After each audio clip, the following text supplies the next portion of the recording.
Bom dia, meus amigos, sejam bem-vindos a mais um dia para falarmos do nosso livro do culto familiar.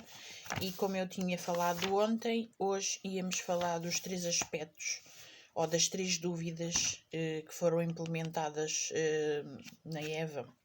A dúvida sobre a idoneidade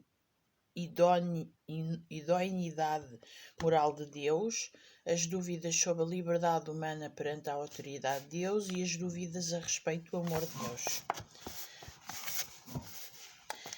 Então vamos lá. A primeira, a serpente pôs em causa a visão que o ser humano tem de si mesmo e de Deus. Deus diz que a consequência do afastamento do seu desígnio e da sua comunhão conduz à morte da pessoa e dos seus relacionamentos. Satanás afirma que resta sempre algo imortal. Já uma vez se sentiu tentado a duvidar dos desígnios da vontade de Deus para a sua família? Pensamentos como: é o plano de Deus o melhor para mim? Ou terei eu uma solução melhor à minha maneira? Vale a pena confiar e seguir o plano de Deus?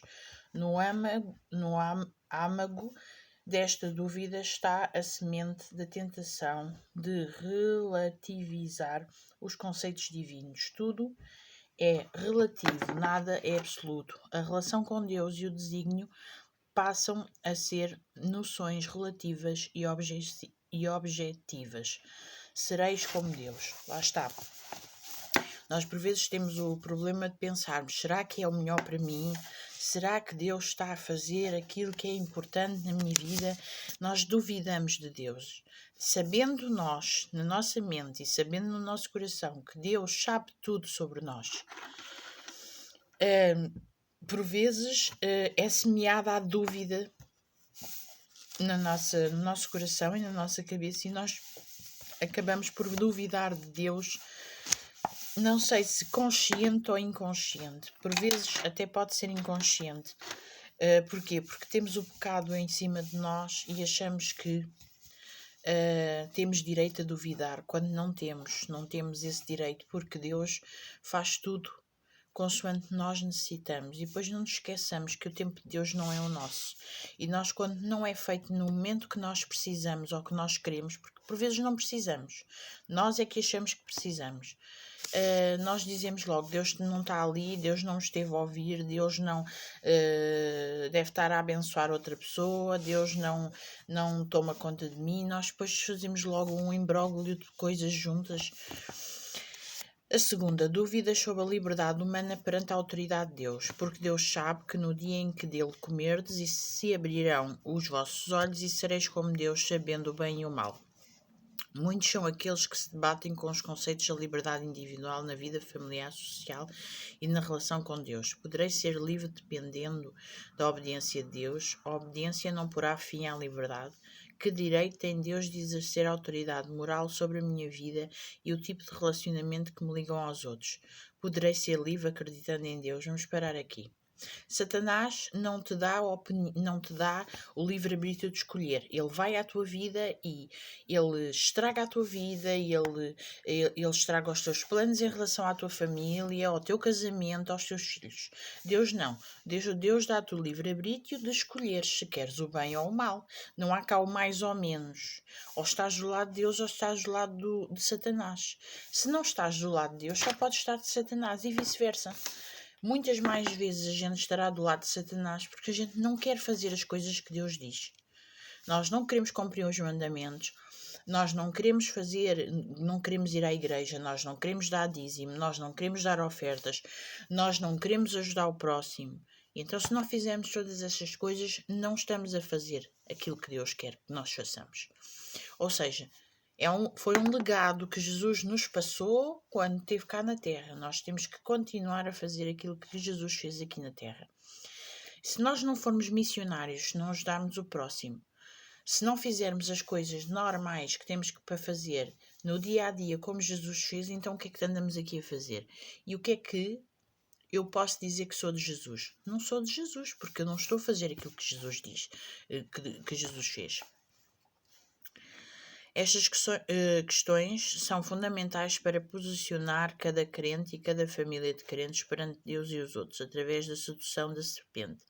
É insinuada a dúvida sobre a liberdade perante Deus. Não comereis de toda a árvore. A liberdade só existe na responsabilidade da sua autolimitação, com garantia das fronteiras das liberdades dos outros. Só há verdadeira liberdade na comunhão com Deus através do seu Filho, que o revela. Disse, pois, Jesus aos judeus que haviam crido nele: Se vós permanecerdes na minha palavra, sois verdadeiramente meus discípulos, e conhecereis a verdade, e a verdade vos libertará. Se, pois, o Filho vos libertar, verdadeiramente sereis livres. Só Jesus restaura a plena liberdade da essência humana como imagem e semelhança de Deus.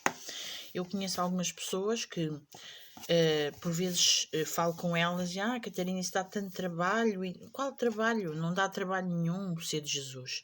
Pelo contrário, nós quando somos de Jesus, eu pelo menos sinto-me assim, eu sou de Jesus e sinto-me em liberdade. Porquê? Porque é só fazer o bem.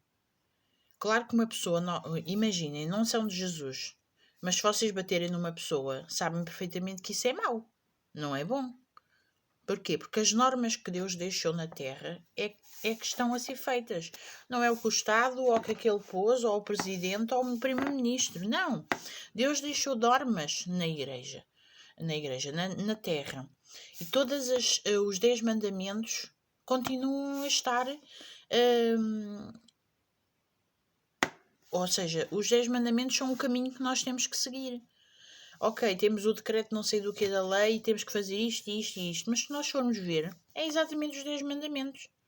Não matarás, não roubarás, não cometerás adultério, não Deus acima de tudo. Porquê?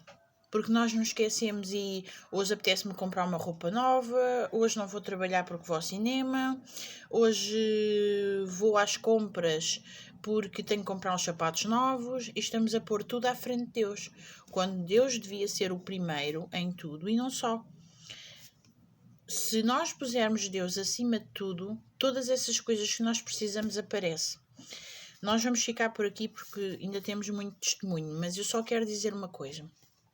Eu, quando entrei na igreja, eu não tinha roupa sequer para ir à igreja. Eu dizia, Deus, como é que eu arranjarei roupa decente para ir à igreja? E eu confiei tanto nele que, passado pouco tempo, apareceu uma patroa a dizer: Catarina, quer estas coisas? Outra patroa: Catarina, quer estas coisas? Tudo coisas que eu sabia que tinha necessidade para ir à igreja.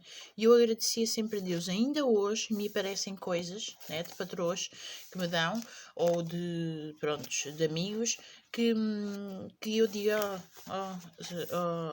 Deus, realmente obrigada por isto, porque eu sabia que tinha necessidade disto.